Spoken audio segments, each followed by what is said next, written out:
Prinsip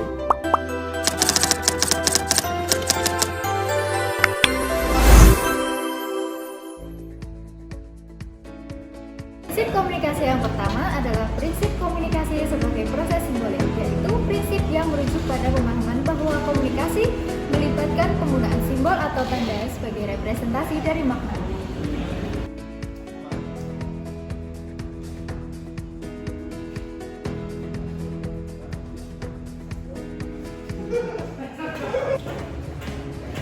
Prinsip komunikasi yang kedua adalah setiap perilaku mempunyai potensi komunikasi. Prinsip ini menyoroti pentingnya pemahaman bahwa komunikasi tidak selalu terjadi melalui kata-kata langsung, tetapi dapat termanifestasi melalui segala bentuk perilaku atau tindakan. Ada acara nggak sih? Belum. Ada? Belum. Tapi gimana kalau weekend besok kita minta itu ya? Boleh tuh, boleh. Ya, seperti weekend kita Prinsip komunikasi yang ketiga adalah prinsip komunikasi yang mempunyai dimensi isi dan dimensi hubungan, menyoroti bahwa setiap pesan tidak hanya menyampaikan informasi atau dimensi isi, tetapi juga menciptakan dampak pada hubungan antara komunikator atau dimensi hubungan. Laper nih, makan apa ya? Apa ya? Menurut kamu apa? terserah. Gimana kalau ayam geprek aja?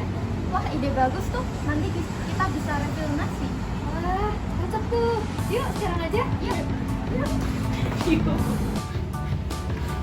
Prinsip komunikasi yang keempat adalah prinsip komunikasi yang berlangsung dalam berbagai tingkat kesengajaan, menunjukkan bahwa komunikasi dapat terjadi dengan tingkat kesengajaan yang bervariasi. Artinya, dalam setiap interaksi komunikatif terdapat rentan tingkat kesengajaan dari yang sepenuhnya disengaja hingga yang lebih tidak disengaja. Mbak, mau nanya dong? Jangan pegang-pegang Mas, bukan murid. Oh iya, maaf Mbak. Prinsip komunikasi yang kelima adalah prinsip komunikasi terjadi dalam ruang dan waktu, menunjukkan bahwa komunikasi konteks fisik dan temporal atau waktu memiliki peran penting dalam proses komunikasi. Artinya, di dalam setiap interaksi komunikatif, aspek ruang dan waktu mempengaruhi cara pesan disampaikan dan diterima.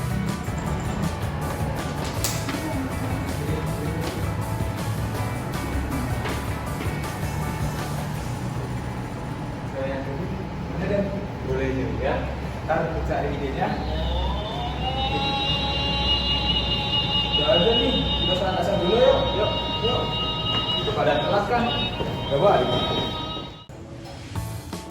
Prinsip komunikasi yang keenam adalah prinsip komunikasi yang melibatkan prediksi peserta komunikasi merujuk pada kemampuan peserta komunikasi untuk secara relatif akurat memprediksi atau mengantisipasi tanggapan, reaksi, atau pemahaman pihak lain terhadap pesan yang disampaikan. Jadi mungkin juga kan nih lagi nyari tugas buat video. Emang deadline-nya kapan? Gimana ya? Kerjain aja. Prinsip yang ketujuh adalah komunikasi itu bersifat sistemik, yaitu menyangkut suatu sistem dari unsur-unsurnya, setidaknya dua sistem dasar yang beroperasi dalam transaksi komunikasi sistem tersebut.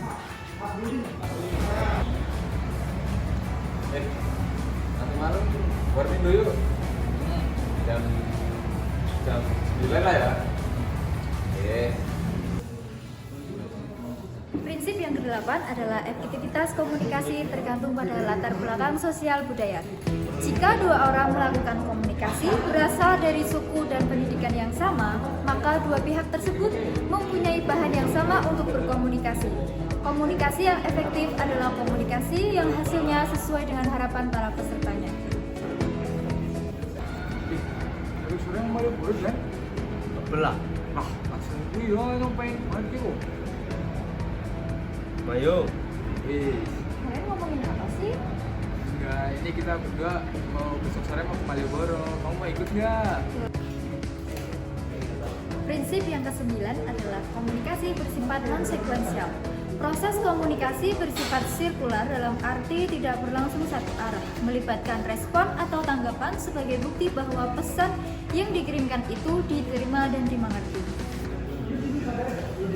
Aduh, panas banget.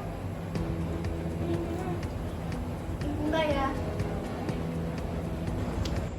Prinsip komunikasi yang ke-10 adalah komunikasi bersifat prosesual, dinamis, dan transaksional.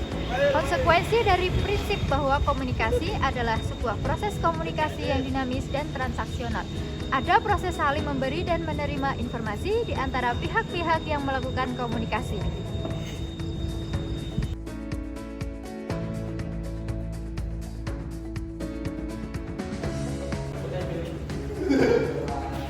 Prinsip komunikasi yang ke-11 adalah komunikasi bersifat irreversible.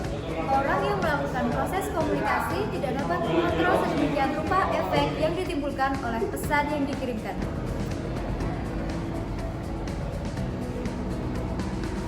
Ih, kamu mah yang cewek lain. Maaf, cantik. Prinsip komunikasi yang terakhir adalah komunikasi bukan panacea untuk menyelesaikan berbagai masalah. Banyak persoalan dan konflik antara manusia disebabkan oleh masalah komunikasi. Namun, komunikasi bukanlah panacea atau obat mujarab untuk menyelesaikan persoalan atau konflik itu. Karena konflik atau persoalan tersebut mungkin berkaitan dengan masalah struktural.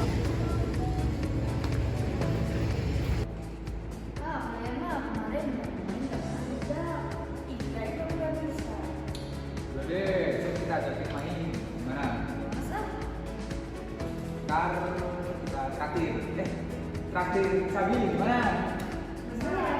Bin, setuju ya? Oke.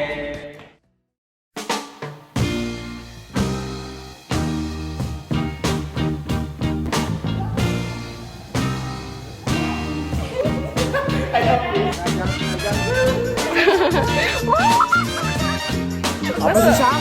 Itu Shopify.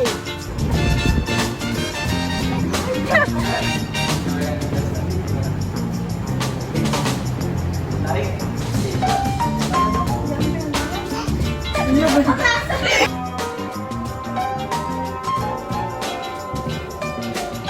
Bill. Prinsip yang ke-9 adalah komunikasi bersifat non-konfliksial.